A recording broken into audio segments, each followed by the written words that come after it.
Good morning, sixth grade. We're going to go ahead and continue with chapter 12, and we're going to talk about lesson 2, which is Rome's decline.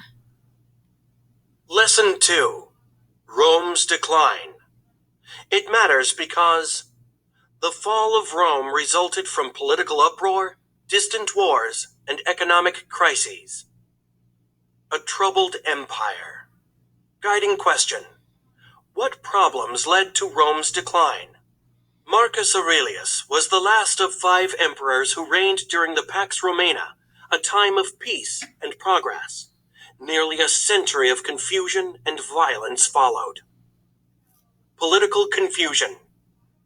During this time, Rome's government grew weak, while the army became very powerful. To stay in office, an emperor had to pay increasingly higher wages to the soldiers who supported him. When these payments could not be made, soldiers would turn against the emperor. Then, civil wars broke out, as legion fought legion to put a new emperor on the throne. In a span of about 50 years, ending in AD 284, Rome had 22 different emperors. Most were murdered by the army or by their bodyguards. Roman society also suffered during this period. Many Romans no longer honored the traditional values of duty, courage, and honesty. Dishonest government officials took bribes, and few talented citizens wanted to hold government office. Interest and support for education declined, and many wealthy Romans simply stopped paying taxes. Enslaved laborers now made up a large part of the empire's population. Economic weaknesses. Rome's weakened government led to a weakened economy during the AD 200s. Roman soldiers and foreign invaders attacked farms and disrupted trade. These attacks led to food shortages, and food prices soared. People had less money to spend, so they bought fewer goods. The price of wheat from Egypt rose from 7 or 8 drachma per unit to 120,000. Merchants saw their profits decline, forcing many out of business. Many workers lost their jobs. To stop this economic decline, the government produced more coins. The government, however, did not have a large supply of gold and silver. As a result, the new coins had less of these precious metals in them, which reduced their value. In order to get the same profit for their goods, farmers and merchants continued to raise their prices. These actions led to inflation, or a steep rise in prices with a matching decline in the value of money. As the value of Roman coins decreased, people began to barter, or to exchange goods instead of money. All right, and so in the picture over here, you can see some of these Roman coins.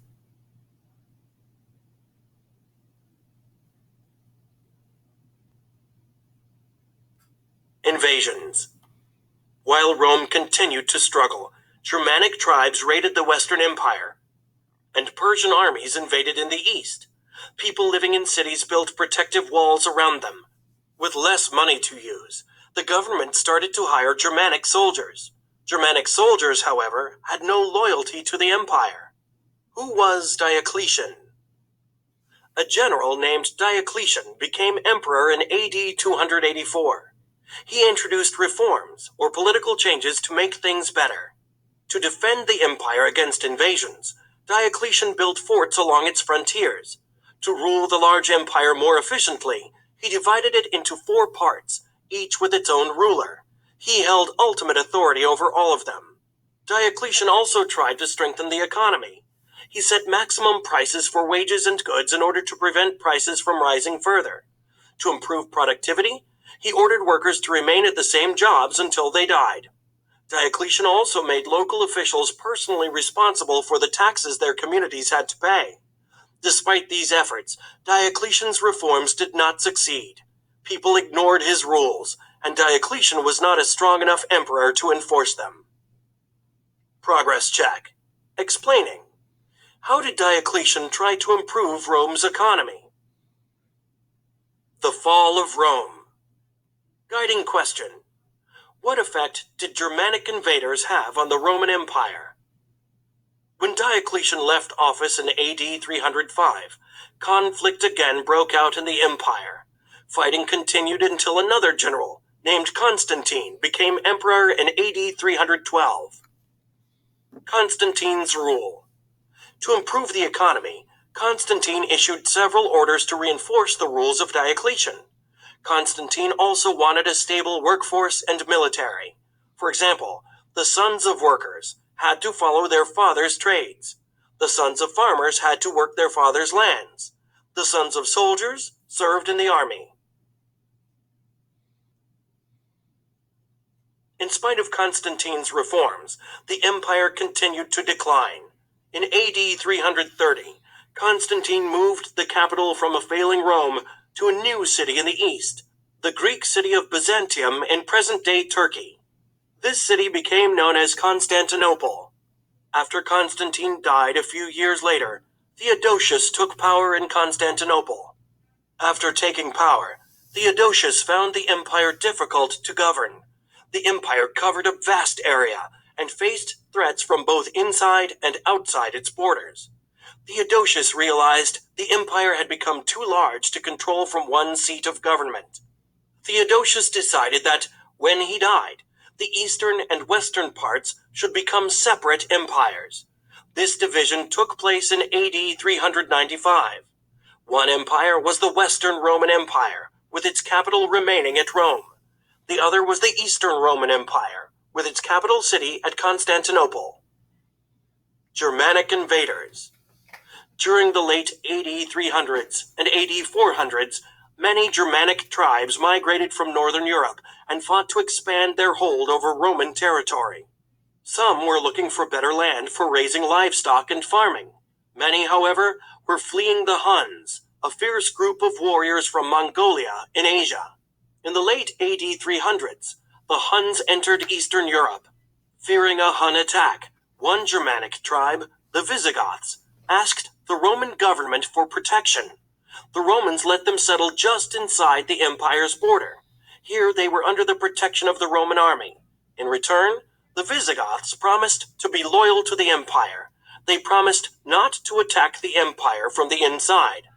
The Romans, however, treated the Visigoths badly. They charged them high prices for food and enslaved some of their people. Tired of Roman demands, the Visigoths finally rebelled. In AD 378, they fought and defeated the Roman legions at Adrianople. The Visigoths' victory brought more attacks on Roman territory. Soon Germanic tribes invaded Gaul, which is today France. Then in AD 410, the Visigoth leader Alaric led his people into Italy and captured Rome itself.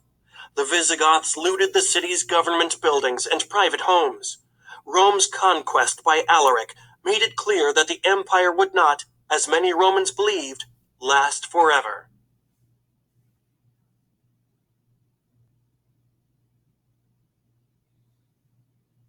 The Vandals, another Germanic group, attacked Roman lands in Spain and northern Africa. Then they sailed to Italy, and in AD 455 entered Rome. They were able to overcome the Romans living there. The Vandals spent almost 2 weeks seizing valuables and burning buildings. The English word vandalism, meaning the willful destruction of property, comes from the action of the Vandals. The Germanic people had entered every part of Rome's organization. By the mid-AD 400s, Germanic soldiers had been working for the Roman government for centuries. As a result, several Germanic leaders held high posts in Rome's government and army. In AD 476, the Germanic general named Odoacer had enough support from soldiers that he was able to take control. Odoacer overthrew the Western Emperor, a 14-year-old boy named Romulus Augustulus. After Odoacer seized control, no Roman emperor ever again ruled from Rome. From then on, foreign powers ruled what had been the Roman Empire. Historians often use this event to mark the end of the Western Roman Empire. It was a major turning point in history.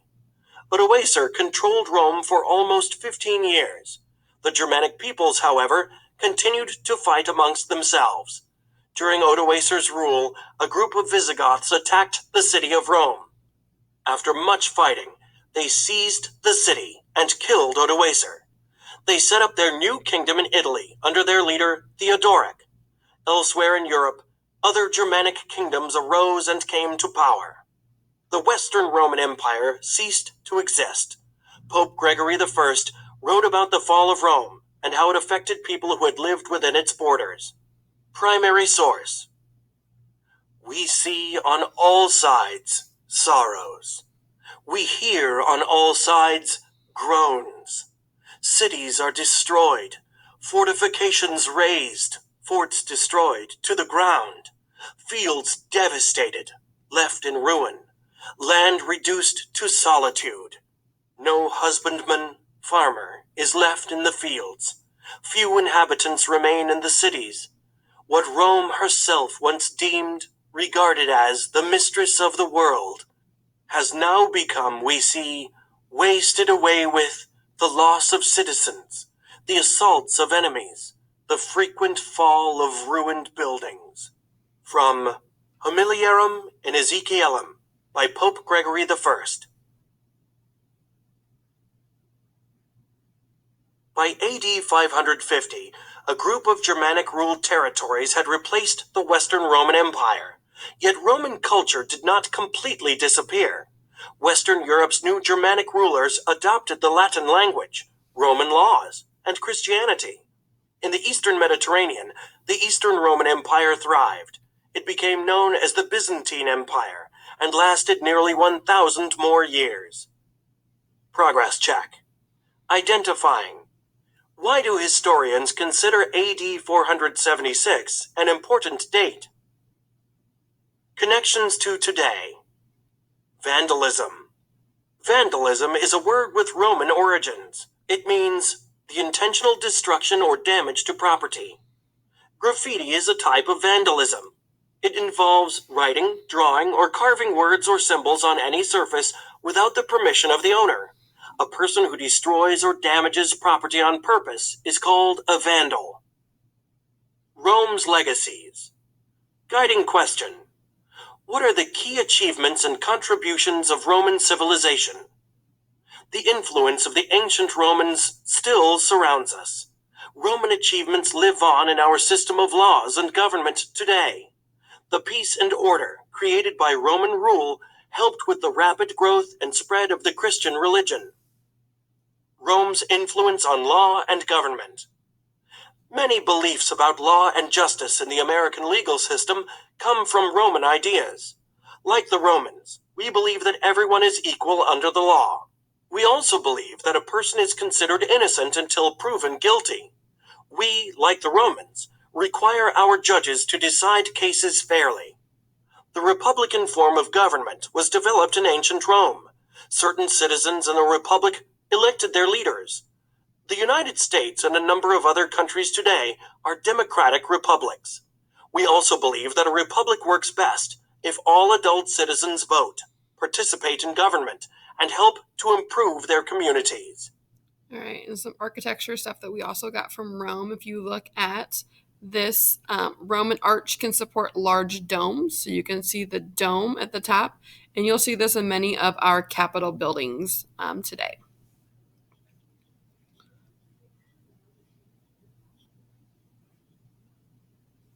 Rome's cultural impact. Many Western countries use the Latin alphabet, which is expanded from 22 to 26 letters. The Italian, French, Spanish, Portuguese, and Romanian languages are derived from Latin, the language of the Romans. Many English words have Latin roots. Latin phrases are part of the vocabulary of scientists, doctors, and lawyers.